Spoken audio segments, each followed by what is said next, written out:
En La Habana, la capital de Cuba, el Hotel Saratoga sufrió una fuerte explosión que habría dejado al menos 8 fallecidos y más de 10 personas desaparecidas. Según autoridades locales, investigaciones preliminares apuntan a un posible escape de gas.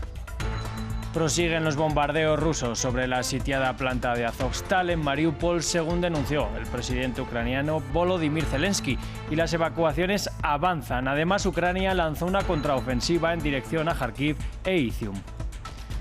Amnistía Internacional denunció que Rusia cometió numerosos crímenes de guerra en la periferia de Kiev y propinó ataques indiscriminados contra civiles en Bucha y Borodianka. La organización condenó los hechos y pidió que los responsables sean juzgados. Analizamos en esta emisión. Bienvenidos a un nuevo informativo de France 24. Soy Rodrigo Sedano y es un gusto acompañarlos. Comenzamos esta emisión con noticias que llegan desde La Habana.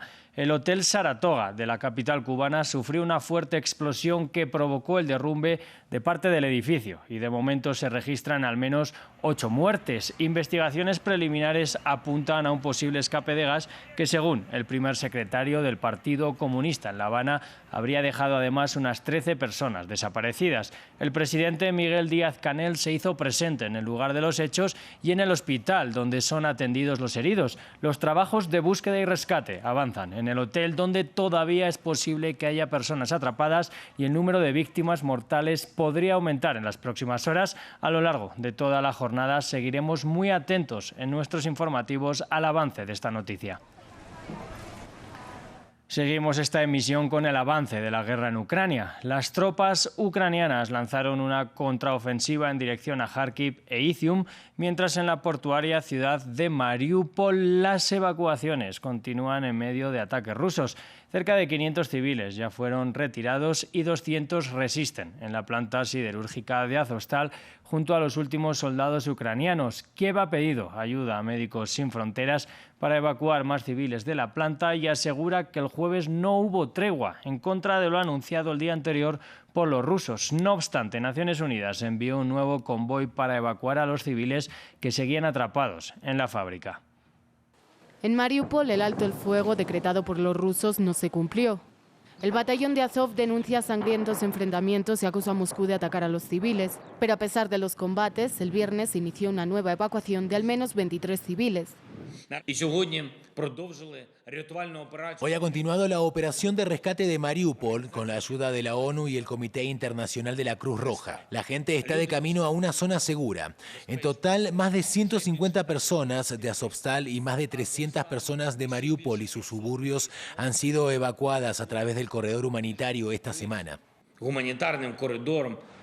El presidente ucraniano también acusa a los rusos de seguir bombardeando la zona, mientras que el Kremlin lo niega. Nuestro presidente y comandante supremo, el presidente Putin, ha dado públicamente la orden de no lanzar un asalto a la planta de Azovstal. No se ha dado ninguna otra orden. El jueves por la noche, Vladimir Putin dijo que el ejército ruso seguía preparado para garantizar la evacuación de los civiles. Al parecer todavía hay 200 refugiados en el complejo, atrapados entre los combates ucranianos. Tras más de 2 meses de asedio e intensos bombardeos, Mariupol está casi completamente destruida. El presidente Volodymyr Zelensky dijo que sería necesaria una versión moderna del Plan Marshall para reconstruir la ciudad, así como todas las demás devastadas por la guerra. Como hemos dicho, unos 200 civiles siguen dentro de la planta de Azovstal, aun cuando durante el último cese el fuego se consiguió evacuar a otros en torno a 150 civiles. Junto a ellos están también los últimos militares ucranianos que defienden la planta. Nuestra enviada especial a Ucrania, Catalina Gómez Ángel, ha podido hablar con algunas de sus mujeres que todos los días se reúnen para intentar obtener noticias de sus maridos. En la medida que pasan las horas, mayor es la tensión sobre lo que va a pasar con esas 200 personas y un número indefinido de militares que se encuentran atrapados en esos túneles subterráneos de las heridas Azovstal, que están siendo atacados con mayor insistencia desde ayer por las fuerzas rusas. Un grupo de mujeres de los militares que se encuentran allí atrapados van todos los días a ese lugar donde llegan los desplazados de la ciudad de Zaporizhia a llamar la atención por el futuro de los militares. Natalia es una de ellas. Su marido está atrapado allí y ella cree que está herido. Hace días no tiene contacto con él.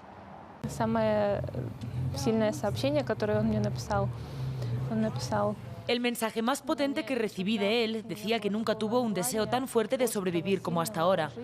Por eso están resistiendo, agarrándose a la mínima posibilidad de sobrevivir. Quieren salvarse a toda costa.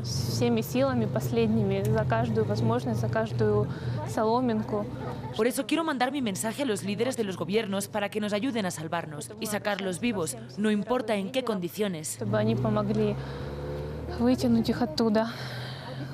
Hoy se conocerá si esta misión de las Naciones Unidas y de la Cruz Roja que va camino a Mariupol a rescatar al menos esos 200 civiles, especialmente mujeres y niños que están allí atrapados, tienen éxito. No es una misión fácil como no lo fue la que sucedió esta semana, donde al menos 150 personas pudieron ser evacuadas de allí. El trayecto para llegar a Zaporizhia es bastante duro, como nos han contado, muchísimos retenes rusos, muchísimos problemas, así que los ojos de los ucranianos están en lo que pueda pasar en esa ciudad costera del mar de Azov de Mariupol y con lo que pasa con estas personas y militares que están allí atrapados. Precisamente el ministro de Exteriores de Ucrania declaró también que su país desea que se establezca un tribunal de justicia especial que persiga la agresión y otras violaciones del derecho internacional rusas. Dmytro Kuleba aseguró que esta es una petición que tiene apoyo internacional y que un tribunal de este tipo vendría a llenar el vacío que deja el hecho que ninguna jurisdicción se encarga de perseguir el delito de agresión. Durante 2 meses y medio, el ejército ruso ha cometido numerosos crímenes de lesa humanidad al atacar indiscriminadamente a civiles, violar repetidamente el derecho internacional humanitario y cometer numerosos crímenes de guerra. Las masacres en Bucha, Irpin, Hostomel, Borodianka y el desastre humanitario de Mariupol requieren una pronta respuesta legal de la comunidad internacional. Y en un nuevo informe publicado este viernes, la ONG Amnistía Internacional afirmó tener pruebas de una serie de crímenes de guerra cometidos por las fuerzas rusas en la región al noroeste de Kiev entre febrero y marzo. Entre ellos, ataques aéreos ilegales en Borodianka y ejecuciones extrajudiciales en Bucha. Por su parte, la ONU ha aumentado al menos 3.309 los civiles muertos desde el inicio de la invasión rusa, mientras que otros 3.493 habrían resultado heridos. Para analizar esta información, hablamos con Erika Guevara Rosas, directora para las Américas de Amnistía Internacional. Erika Guevara, bienvenida a France 24. Su organización denuncia ataques ilegítimos y homicidios deliberados rusos en Ucrania. ¿Cómo se ha elaborado este informe? Bueno, durante 12 días de investigación por nuestros equipos de crisis en una delegación que hoy día se encuentra liderada por nuestra secretaria general, Agnès Calamar, hemos podido recolectar no solo testimonio de personas víctimas, de familiares de víctimas de ejecuciones extrajudiciales y de otros graves crímenes en las localidades en donde hemos visitado, además de recolectar material de prueba, de evidencia, incluido material balístico, en situaciones en donde consideramos se han cometido crímenes de guerra como ejecuciones extrajudiciales y ataques indiscriminados en contra de la población civil a través de estos ataques aéreos. Sí, como ya hemos dicho en este informativo, el ministro de Exteriores de Ucrania declaró que su país desea que se establezca un tribunal de justicia especial para que persiga la agresión y otras violaciones del derecho internacional. ¿Cree que esta sería una alternativa viable? Y si no, ¿cómo pueden ser juzgados estos hechos? Bueno, nosotros hacemos un llamado a la comunidad internacional con esta evidencia que hemos podido recolectar de estos crímenes de guerra, de estos homicidios ilegítimos, de estas ejecuciones extrajudiciales, precisamente para que sea a través de los mecanismos establecidos como la propia Corte Penal Internacional que pueda conocer de los hechos para garantizar los derechos a la verdad y la justicia de las víctimas, de miles de víctimas que lamentablemente están siendo sometidas a estas atrocidades por más de 70 días ya. Si los hechos que denuncian en su informe son puntuales o, por el contrario, puede hablarse de un patrón generalizado en esta guerra. Bueno, sin lugar a duda estamos viendo un patrón generalizado. Hasta ahora no podemos contar con evidencia para hablar de una política deliberada de órdenes al más alto nivel, pero sin lugar a duda nos estamos encontrando con un patrón común. Son ya 70 días en donde se han denunciado estos crímenes de guerra que no paran, continúan los ataques deliberados en contra de población civil y en ese sentido es importantísimo por ello que se hagan estas investigaciones internacionales. Y brevemente, ¿existe también algún tipo de evidencia que por parte del ejército ucraniano se hayan cometido también actos similares? Amnistía Internacional sigue investigando. De hecho, hemos recibido información audiovisual, estos videos que se han propagado efectivamente de ejecuciones que se hacen por parte de las fuerzas ucranianas de soldados rusos que han sido detenidos. Seguimos verificando la información, pero cabe señalar que Amnistía Internacional no ha podido ingresar a territorios ucranianos que han sido tomados por el ejército ruso, precisamente porque no se nos permite el acceso, así es que ha sido imposible poder verificar este tipo de material. Erika Guevara, muchas gracias por atendernos en France 24.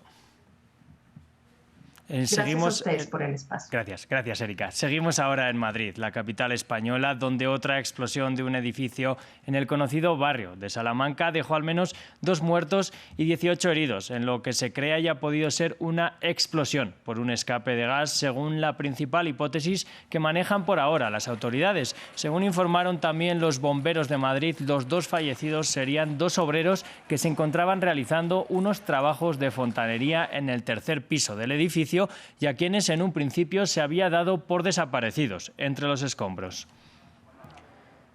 Y el Consejo Nacional del Partido Socialista francés ratificó a primera hora del viernes un acuerdo de coalición con otros 3 partidos de izquierda para concurrir como Frente Unido a las próximas elecciones parlamentarias de junio. El debate sobre la propuesta duró 4 horas y se saldó con la adhesión a la Francia Insumisa, los Verdes y el Partido Comunista, todos ellos partidos que fueron desunidos a las últimas elecciones presidenciales.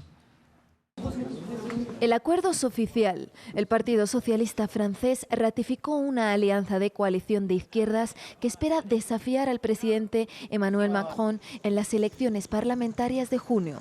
Tras horas de debates a veces tensos, una amplia mayoría de los miembros del Consejo votaron a favor. Vamos a tener que avanzar a partir de ahora. Jean-Luc Mélenchon ha asumido una gran responsabilidad esta noche. Ahora es la única esperanza para la izquierda y los ecologistas. Jean-Luc Mélenchon, que ha perdido en la primera vuelta de las presidenciales de abril, busca la mayoría de los diputados. Los socialistas, los verdes, los comunistas y el partido La Francia Insumisa de Mélenchon calificaron el acuerdo como histórico. Pero no todo el mundo está satisfecho, aún con divisiones en el seno del Partido Socialista. Soy socialista y el liderazgo ligado a la insumisa no cambiará eso. El expresidente francés François Hollande también ha manifestado su firme oposición al acuerdo. Al igual que las elecciones presidenciales, los comicios legislativos en las 577 circunscripciones de Francia funcionan con un sistema de 2 vueltas, lo que significa que las alianzas ofrecen unas mejores posibilidades de llegar a la segunda ronda. La cohabitación forzada entre Macron y Mélenchon sería la primera en 2 décadas, aunque los expertos ven ese escenario como poco probable. Sri Lanka declaró el estado de emergencia luego que miles de ciudadanos fueran a la huelga este viernes para exigir al presidente y al gobierno que renuncien para asumir la responsabilidad de la peor crisis financiera de la isla en décadas. Desde el jueves, cientos de estudiantes acampan frente a la carretera principal del Parlamento. El país vive golpeado por la pandemia y el aumento del precio del combustible y la falta de alimentos, además de los recortes fiscales del gobierno. Cerramos con noticias del COVID-19 en China, porque el país asiático extrema medidas ante los nuevos casos de coronavirus. Beijing cerró varias estaciones de tren y continúan las pruebas masivas. La Comisión Nacional de Sanidad anunció hoy 12 nuevas muertes a causa del COVID-19 y la detección de 374 nuevos positivos. Todos los fallecimientos se registraron en Shanghái, convertida desde hace un mes en el epicentro de los rebrotes en el país asiático. Hasta aquí este repaso de la actualidad internacional. Sigan conectados a France 24 y recuerden que pueden ampliar toda esta y mucha más información en nuestro sitio web france24.com.